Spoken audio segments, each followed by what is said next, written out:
मैं अलका ठाकुर हूं और आप सभी का अलका मेडिकल क्लासेस में स्वागत है। और आज हम बहुत ज्यादा ही एक महत्वपूर्ण चीज को समझने वाले हैं जो हमसे जुड़ा हुआ है, जो हमारे समाज से जुड़ा हुआ है और जो हमारी संस्कृति से भी जुड़ा हुआ है। वो क्या है? वो है सेक्सुअल इंटरकोर्स, जिसको हम शॉर्ट फॉर्म में बोलते हैं सेक्स। आखिर ये हमारे लिए क्यों महत्वपूर्ण है, क्यों हमें ये चीजें करनी चाहिए और क्यों जो हमारे पूर्वज थे और उनसे फिर हम हुए तो इन्हीं चीजों के माध्यम से हम हुए। क्या ये हमारे लिए अच्छा है, क्या ये हमारे लिए बुरा है? हम देखते हैं कि इसका जो नेगेटिव इम्पैक्ट है सोसाइटी पे वो भी पड़ता है और जो पॉजिटिव है वो भी पड़ता है। तो क्या ये इतना महत्वपूर्ण है कि ये होना बहुत ज्यादा जरूरी है? और अगर ये होता है तो हमें फायदा क्या है इससे, ये क्यों हमारे लिए महत्वपूर्ण है? इन सभी सवालों का जवाब आज आपको मिल जाएगा। और आपको अगर ये वीडियो अगर थोड़ा सा भी अगर आपको ये नॉलेजेबल लगता है तो आप इसे देखें, वरना आप मजाक के तौर पर ना देखें, क्योंकि ये बहुत ज्यादा ही एक सीरियस टॉपिक है जिसको आपको समझना चाहिए और जिसको आपको एज अ एजुकेशन इसको लेना चाहिए। इसको मजाक में बिल्कुल भी नहीं लेना चाहिए और इसको आपको स्टडी के रूप में लेना चाहिए, क्योंकि ये आपके शरीर की ही बातें हैं, आपके साथ होती है या फिर आपके साथ होगी। अगर आपकी उतनी एज नहीं है तो आपके साथ ये चीजें होंगी। तो एक हमारी संस्कृति है जिसमें हम सबके सामने कुछ चीजों को नहीं बोल सकते हैं, लेकिन हर चीज को समझने का, हर चीज को कहीं ना कहीं अप्लाई करने का जगह होता है और समय भी होता है। तो ठीक ये जो सारी बातें हैं ये इस टॉपिक पे अप्लाई होती है कि अगर ये टॉपिक के बारे में आप पढ़ते हैं तो उसका समय है, उसका एक सही जगह है जहां पे आप डिस्कस करें। आप कहीं पे भी इसको डिस्कस नहीं कर सकते हैं, लेकिन डिस्कस करना भी बहुत ज्यादा ही जरूरी है। तो चलिए हम स्टार्ट करते हैं कि why sex is important. Sex हमारे लिए क्यों महत्वपूर्ण है और ये किस चीज के लिए काम में आता है। तो हम सभी जानते हैं कि जब आपके मम्मी पापा थे उनसे आप हुए और फिर आपसे आपका वंश चलेगा, तो वो सेक्स के माध्यम से ही होता है। तो सेक्स को हम क्या बोलते हैं? सेक्स को हम बोलते हैं सेक्सुअल इंटरकोर्स। क्या बोलते हैं? Sexual intercourse. सेक्सुअल इंटरकोर्स बोलते हैं। अब ये किस लोगों में होता है? एक महिला और एक पुरुष में भी होता है, लेकिन बहुत सारे इसमें एक्सेप्शन भी है, मतलब अपवाद भी हैं। एक महिला और महिला में भी होता है और एक पुरुष में भी होता है। तो उन अपवादों की हम बात नहीं कर रहे हैं, हम नॉर्मली बात कर रहे हैं एक महिला और एक पुरुष के बीच सेक्सुअल इंटरकोर्स की हम बात कर रहे हैं, जिससे आगे जाकर के इन दोनों के मिलने से एक नए बच्चे का जन्म होता है, उनके वंश को वो बच्चा आगे बढ़ाता है।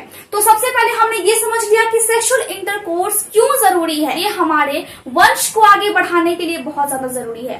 प्रजनन की क्रिया इसमें होती है और इसी प्रजनन से आगे जाकर के उनके संतान उत्पन्न होते हैं और मनुष्यों की संख्या इसी तरह इसी प्रोसेस के थ्रू ही बढ़ती जा रही है। तो हमने ये समझ लिया कि रिप्रोडक्शन सबसे इंपॉर्टेंट चीज है। कि क्यों इंपॉर्टेंट है, क्यों हम करते हैं? ताकि रिप्रोडक्शन हो और रिप्रोडक्शन के माध्यम से ये एक प्रोसेस होता है, इसके माध्यम से आगे जाकर के उनके वंश आगे बढ़े। ये चीजें हो गई। दूसरा क्या है? फिजिकल आप स्ट्रांग रहे, इनको भी मैं समझाऊंगी इस वाले टॉपिक को। फिजिकली आपके लिए बहुत ज्यादा जरूरी है। उसके बाद इंटेलेक्चुअल आपके ब्रेन के लिए, आपने सोचने समझने की शक्ति के लिए बहुत ज्यादा इंपॉर्टेंट है। इसके अलावा क्या है? इमोशनल आपके भावनात्मक रूप से ये आपको सपोर्ट करता है, इसके लिए जरूरी है। साइकोलॉजिकल आपके सोचने समझने का जो तरीका है और आपका जो पर्सनालिटी है, आपके सोचने से ही आपकी पर्सनालिटी डेवलप होती है। आप जैसा सोचते हैं आपकी पर्सनालिटी वैसी ही होती चली जाती है। आप जैसा रिएक्ट करते हैं आपकी पर्सनालिटी में अच्छा या बुरा आपका रिएक्शन ऐड हो जाता है। और अगर कोई आपको देखेगा या फिर आपसे बात करेगा तो आपकी छवि वैसी ही होगी जैसा कि आप सोचते हैं, जैसा आप करते हैं और जैसा आपका बिहेवियर है सभी लोगों के साथ। ठीक है। इसके अलावा सोशल, समाज में एक अलग इम्पैक्ट पड़ता है। अगर आप एक महिला को शादी करके लाते हैं या फिर अगर आप एक महिला हैं तो अगर आप एक पुरुष से शादी करते हैं तो समाज में उसका एक अलग ही इम्पैक्ट होता है, एक अलग ही छवि होती है। तो ये जो इम्पोर्टेंट चीज मैं आपको बता रही हूँ कि बहुत ज्यादा इम्पोर्टेंट है और समझना तो बहुत ज्यादा ही जरूरी है।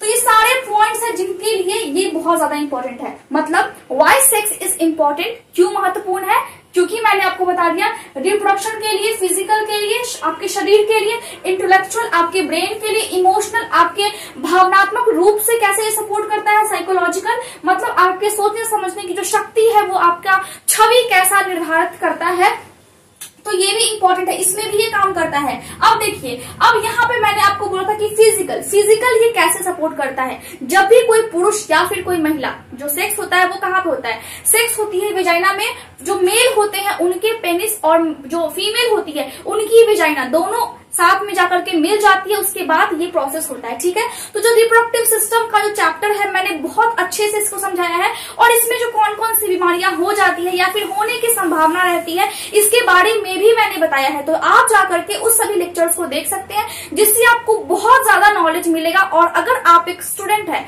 तो आपके एग्जामिनेशन बहुत अच्छे से क्लियर हो जाएंगे, इतनी तो मैं गारंटी देती हूँ। चलिए, यहाँ पे क्या है, यहाँ है फिजिकल में क्या करती है, बीपी को नॉर्मल करती है। अगर आप रेगुलर वे में करते हैं तो आपका जो ब्लड का प्रेशर है वो बहुत सही होता है, ना ज्यादा होगा ना कम होगा, तो बीपी को मेंटेन रखने में ये बहुत मददगार साबित होती है। ठीक है, उसके बाद क्या है, बर्निंग कैलोरीज। अगर आप रेगुलरली सेक्स करते हैं तो आपकी जो कैलोरीज है, जो आप खाते हैं, जो आप फैटी चीज खाते हैं, कोई फास्ट फूड खा लेता है तो वो कैलोरी बर्न होती है। एक तरह से समझ लीजिए कि ये एक लाइट एक्सरसाइज है, हल्का फुल्का अगर आप एक्सरसाइज करते हैं तो वो इससे हो जाता है। ठीक है, स्ट्रेंथन मसल्स, आपके मसल्स को, आपकी मांसपेशियों को ये स्ट्रांग बनाता है। ये जो प्रोसेस है इसको करने से आपकी जो बॉडी की मांसपेशियां है वो स्ट्रांग बनती है, मजबूत बनती है। गुड इम्यूनिटी, अब यहाँ पे मैंने लिखा IgA, मतलब जो आपका इम्यून सिस्टम है, आपका रोग प्रतिरोधक जो क्षमता है उसको बढ़ाने में ये बहुत ज्यादा ही मदद करता है।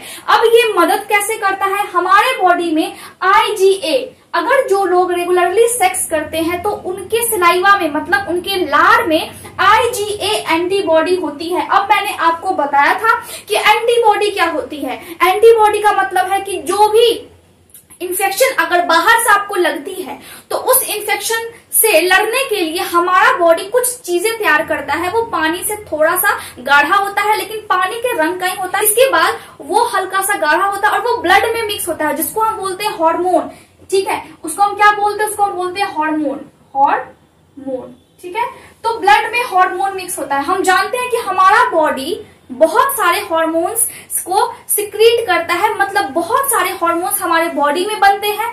हमारा ब्रेन बहुत सारे हार्मोन्स को रिलीज करता है हमारे बॉडी में, जिससे कि बहुत सारा काम होता है। लेकिन यहाँ पे जो IgA एंटीबॉडी है, अगर आप रेगुलर बेसिस पे सेक्स करते हैं तो IgA एंटीबॉडी उस व्यक्ति के लार में होता है, जिससे मुंह में अगर आपके इन्फेक्शन होने की संभावना है तो वो बहुत ज्यादा ही कम हो जाती है। और साथ ही साथ आपका जो हेल्थ है, आपका जो इम्यूनिटी सिस्टम है वो भी स्ट्रांग होता है। इसके बाद यहाँ पे मैंने बात की इमोशनल। चलिए, फिजिकल के बाद क्या था, इंटेलेक्चुअल का मतलब है कि अगर आप हेल्दी रहेंगे तो आपका दिमाग स्वस्थ होगा, आपके सोचने समझने की शक्ति अच्छी रहेगी। इससे क्या होगा, इससे आपका ब्रेन शार्प हो गया। तो ये इंटेलेक्चुअल यानी कि ये वाली जो टॉपिक है ये आपको समझ में आ गया कि किस तरह से ये दिमाग को एक तरह से कंट्रोल करती है और एक व्यवस्थित ढंग से आपको जीने का ढंग जो होता है वो फिर आप में पैदा हो जाता है, जिससे कि आप सभी कामों को अच्छे से कर पाएंगे। अगर आपका दिमाग शांत रहेगा तो आप सभी कामों को अच्छे से कर सकते हैं। ठीक है,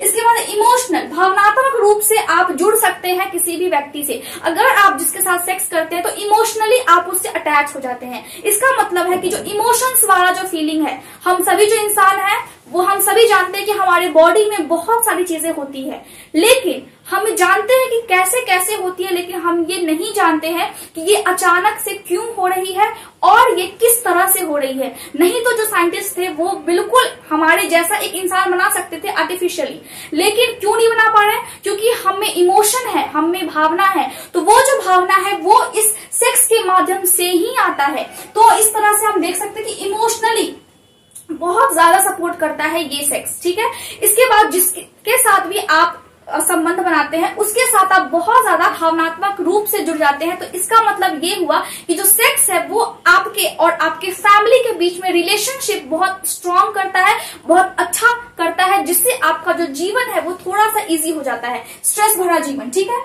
साइकोलॉजिकल, अब साइकोलॉजिकल का मतलब मैंने आपको बताया कि स्ट्रेस आपको ये स्ट्रेस कम कर देगा, आपको ये एंजाइटी कम कर देगा। स्ट्रेस का मतलब है जो प्रेशर पड़ता है काम की वजह से, और आजकल इतना बिजी लाइफ है जिसमें बहुत ज्यादा स्ट्रेस है और एंजाइटी, बहुत सारी चिंताएं होती है, उसको ये खत्म करता है। अब जब बहुत सारे काम का आपको प्रेशर पड़ता है तो आप पे लोड ज्यादा होता है, और अगर आप उस स्थिति में रहते हैं तो अगले दिन फिर आप कोई भी काम अच्छे से, जितनी आपको एनर्जी लगा करके करनी चाहिए, वो आप नहीं कर सकते हैं। तो ये जो सेक्स है ये बहुत ज्यादा ही मदद करता है आपके स्ट्रेस और आपकी चिंता को खत्म करने में। इसके बाद क्या है, बेटर स्लीप। आप बहुत अच्छे ढंग से सो पाते हैं अगर आप रेगुलरली बेसिस पे सेक्स करते हैं। तो इसमें क्या होता है, आप क्यों सो पाते हैं, क्योंकि अगर जब आप सेक्स करते हैं उस टाइम में आपके बॉडी में ऑक्सीटोसिन नामक हार्मोन निकलता है। मैंने बता दिया कि हार्मोन क्या है, पानी की तरह होता है। उसके अलावा एंडोर्फिन्स निकलता है। अब एंडोर्फिन्स जो होता है ये भी हार्मोन है,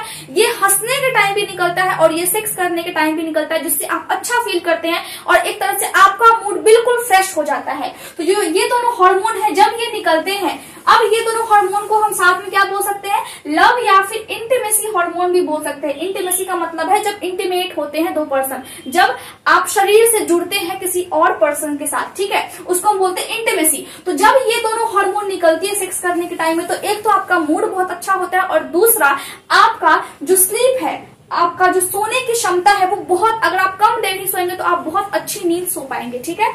तो ये दोनों हार्मोन है, जब ये दोनों मिल जाती है बॉडी में, साथ में निकलती है और जब मिल जाती है तो एक तरह से ये सुलाने का काम करती है, ठीक है, ये समझ में आ गया। इसके बाद है रिलीफ हेडेक।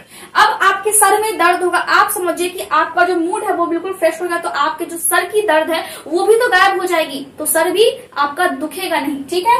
इसके बाद क्या है, अगर हम सोशल की बात करें, सोशल में हम क्या देखते हैं कि अगर आप एक सेक्स करते हैं तो सेक्स करने से पहले आपकी शादी की जाती है। उसका क्या मतलब है, उसका मतलब है कि समाज में एक व्यवस्थित ढंग से इन चीजों को रखा गया है, इन चीजों का एक रूल्स एंड रेगुलेशन तय किया गया है, इसका ये रास्ता है, इस तरह आपको करना है, ठीक है। तो यहाँ पे क्या है, यहाँ पे है कि सोशल किस तरह से ये हेल्प करता है।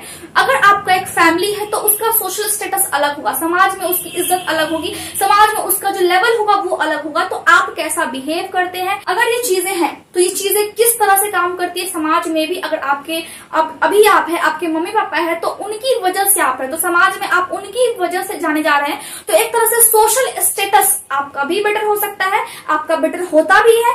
किसकी वजह से, ये सभी चीजों की वजह से। तो ये आप समझिए कि इन चीजों की वजह से कितना ज्यादा फायदा है, लेकिन किसी भी चीज का एक लिमिट होता है, ज्यादा किसी भी चीज का हम लिमिट क्रॉस नहीं कर सकते हैं, ठीक है। इसके बाद क्या है, अगर हम आदमियों में बात करें, ये सभी चीजों के बाद दोनों में होती है, महिला और आदमी में दोनों में होती है। इसके अलावा क्या होता है, इसके अलावा पुरुषों में ये देखा गया है कि अगर रेगुलर बेसिस पे वो अगर सेक्स करते हैं तो जो प्रोस्टेट ग्लैंड होती है, प्रोस्टेट ग्लैंड में कैंसर होने की संभावना बहुत ज्यादा कम हो जाती है।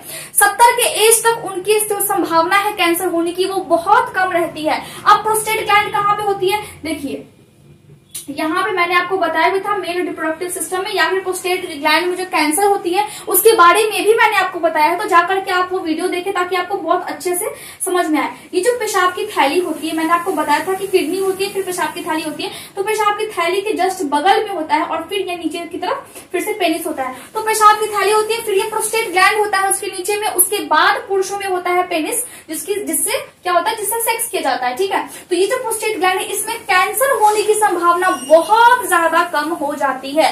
तो सोचिए कि ये कितना ज्यादा फायदेमंद है। इसके अलावा क्या है, इसके अलावा ये आपके हार्ट के आपके हेल्थ को बहुत अच्छा रखता है, आपके दिल की बहुत ज्यादा मदद करता है। आपका बीपी तो मैंने बता दिया कि बीपी किस तरह से लो रहता है, किस तरह से वो रेगुलर एकदम प्रॉपर वे में रहता है, बीपी आपका ज्यादा बढ़ता नहीं और ज्यादा घटता भी नहीं है। और महिलाओं में क्या देखा जाता है, महिलाओं में देखा जाता है कि उनका जो ब्लड फ्लो है, सेक्स करने के टाइम में जो खून का संचार होता है बॉडी में वो ज्यादा हो जाता है। तो जब वो ज्यादा होता है तो ये हमारे लिए जरूरी है कि हमारा जो खून का संचार है वो दिन में कम से कम एक बार बहुत ज्यादा तेज हो, जिससे क्या होता है, जिससे जो हमारा हार्ट है वो बिल्कुल फ्रेश हो जाता है और एक तरह से हार्ट की एक्सरसाइज हो जाती है, हमारे दिल की एक्सरसाइज हो जाती है, जिससे कि हमारा हेल्थ अच्छा रहता है। अगर हमारा दिल अच्छा रहेगा, हार्ट अच्छा रहेगा तो हमारा हेल्थ भी अच्छा रहेगा, ठीक है। इम्प्रूव ब्लैडर कंट्रोल, जो ब्लैडर जो पेशाब की थैली होती है जहाँ पे पेशाब जमा होता है उसके बाद महिलाओं में होती है, इधर यहाँ पे पेनिस हुई और महिलाओं में फिर यूरेथ्रा होती है, जिसको मैंने आपको कल भी बताया था किडनी वाले लेक्चर में। तो उसको क्या होता है, वो जो ब्लैडर है पेशाब की थैली है उसको कंट्रोल करने में बहुत ज्यादा मदद मिलती है। हम किसी किसी को देखते हैं कि उनको पेशाब लगता है और तुरंत उनको बहुत ज्यादा ही तेज लग जाता है, क्योंकि उनको कंट्रोल नहीं होता है तो बहुत देर तक कंट्रोल नहीं कर सकते हैं, उनका जो हालत होता है वो कुछ ज्यादा ही खराब हो जाता है। डायबिटीज वाले पेशेंट के साथ भी यही होता है, लेकिन सेक्स करने की वजह से ये आपके ब्लैडर के कंट्रोल को बहुत स्ट्रॉन्ग कर देता है। ठीक है, महिलाओं में अक्सर ये देखा जाता है। रिड्यूस इनकॉन्टिनेंस, अगर पेशाब करने में दिक्कत होती है किसी महिला को, रुक रुक करके पेशाब होता है, तो उसको भी ये सुधारता है। Relief menstrual and pre menstrual cramps, देखिए पीरियड्स होने से पहले बहुत तेज दर्द होता है पेट के नीचे, पेरू जिसको हम बोलते हैं वहां पे, और इंग्लिश में हम उसको बोलते हैं पेल्विक रीजन। ठीक है, तो यहाँ पे पेट के नीचे ये हो हमारे पेट, और इसके नीचे, ठीक है, इसके नीचे इस तरह होती है स्ट्रक्चर, यहाँ पे बहुत तेज दर्द होता है पीरियड्स के पहले और पीरियड्स के दौरान भी। और जब कोई महिला रेगुलर बेसिस पे सेक्स करती है तो ये जो दर्द है वो उनको थोड़ा कम होने लगता है, उनसे उनको रिलीफ मिलने लगता है। क्यों? क्योंकि ये जो सेक्स है वो उनको मदद करता है। इम्प्रूव इनफर्टिलिटी मतलब जो बांझपन की समस्या है वो भी खत्म होती है इससे। बिल्ड स्ट्रॉन्गर पेल्विक मसल्स, जो पेल्विक मसल्स है मतलब जो कमर के आसपास की जो मसल्स होती है महिला की सेक्स करने की वजह से वो बहुत ज्यादा स्ट्रांग हो जाती है। मसल्स मतलब होती है मांसपेशियां जो होती है वो बहुत ज्यादा स्ट्रांग होने लगती है। और क्या करता है, प्रोटेक्ट अगेंस्ट एंडोमेट्रियोसिस। अब एंडोमेट्रियोसिस का क्या मतलब है, इसका मतलब ये है कि जो यूट्रस होती है महिला में, वो उसके अंदर की जो लाइनिंग होती है, मैंने यूट्रस के बारे में भी बहुत अच्छे से बताया है, तो आप जाकर के उसको सीखें, क्योंकि सीखना बहुत ज्यादा जरूरी है। जो यूट्रस होती है उस यूट्रस में सबसे अंदर वाली जो परत होती है उसको हम बोलते हैं एंडोमेट्रियम। क्या बोलते हैं हम? एंडोमेट्रियम। अब सारे परतों को तो मैं नहीं बताऊंगी, लेकिन एक परत को बता देती हूँ, एंडोमेट्रियम। इसके मैंने डिटेल लेक्चर लिया है। एंडोमेट्रियम, तो जो एंडोमेट्रियम है वो यूट्रस के सबसे अंदर वाली परत होती है। लेकिन जो महिला बहुत लंबे समय तक या फिर समझिए कि जीवन भर सेक्स अगर नहीं करेगी तो उनमें ये खतरा होता है कि यूट्रस के बाहर ये वाली परत आना शुरू हो जाए, वो भी टूट टूट करके। अब टूट टूट करके कैसा है, देखिए यहाँ पे हमारा जो यूट्रस होता है वो कुछ इधर होती है फैलोपियन ट्यूब, इधर समझ लीजिए कि ये है, देखिए ये इस तरह से है। तो सबसे अंदर वाली परत, मान लीजिए कि अगर मैंने ये मार्कर को काटा, सबसे अंदर वाला जो होगा वो उसको हम बोलेंगे एंडोमेट्रियम। लेकिन अगर मैंने उसको ऐसे बंद है उसके ऊपर से, तो यूट्रस के जस्ट ऊपर से इस तरह यहाँ पे जमा हो जाएगा, यहाँ पे जमा हो जाएगा, यहाँ पे जमा हो जाएगा, यहाँ पे हो सकता है, यहाँ पे फैलोपियन ट्यूब के पास हो सकता है, ये सभी हो सकता है। तो फैलोपियन ट्यूब क्या है और ये यूट्रस क्या है, वेजाइना क्या है, सर्विक्स क्या होती है, इन सभी के बारे में मैंने ऑलरेडी बहुत अच्छे से आपको बताया है और सबके नाम भी मैंने बताए हैं, तो आप जाकर के उनसे सीखिए। ठीक है, लेकिन यहाँ पे मैं आपको बता दूं कि जो एंडोमेट्रियम होती है यूट्रस के अंदर वाली परत, वो एंडोमेट्रियोसिस में बाहर यूट्रस के आने लगती है, मतलब उसकी जो परत है उसको अंदर होना चाहिए, लेकिन वो क्या करती है, बाहर इस तरह जमा होने लगती है, उसको हम बोलते हैं एंडोमेट्रियोसिस। तो अगर कोई महिला रेगुलर बेसिस पे सेक्स करती है तो ये जो होने की संभावना है, ये वाला जो प्रॉब्लम है, ये बहुत हद तक कम हो जाता है। और जो महिला जीवन भर, समझिए कि जो महिला जीवन भर अगर सेक्स नहीं करेगी तो उनमें ये वाला जो प्रॉब्लम है ये होने की संभावना बहुत ज्यादा होती है। तो हम क्या बोलते हैं, तो हम बोलते हैं कि जो सेक्स है वो महिला को बहुत तरीके से एक तरह से सुरक्षित रखती है और साथ ही साथ पुरुषों को भी ये सुरक्षित रखती है। तो इस तरह आप समझिए कि why sex is important for us, क्यों बहुत ज्यादा महत्वपूर्ण है सेक्स, जिसको हम बोलते हैं सेक्सुअल इंटरकोर्स। अब आप समझ गए होंगे कि मैं क्या कहना चाह रही हूँ। अगर आपको कोई भी प्रॉब्लम होता है तो आप बेझिझक आप कमेंट करें और आप पूछ सकते हैं। इसके अलावा आप मेल भी कर सकते हैं और आप इसी लेक्चर को फेसबुक पेज पे भी देख सकते हैं। आप इंस्टाग्राम पे भी मुझे मैसेज कर सकते हैं। Thank you so much for watching my video. अगर आपको मेरा वीडियो अच्छा लगा है तो आप इसे लाइक, शेयर और सब्सक्राइब जरूर करें। Thank you so much.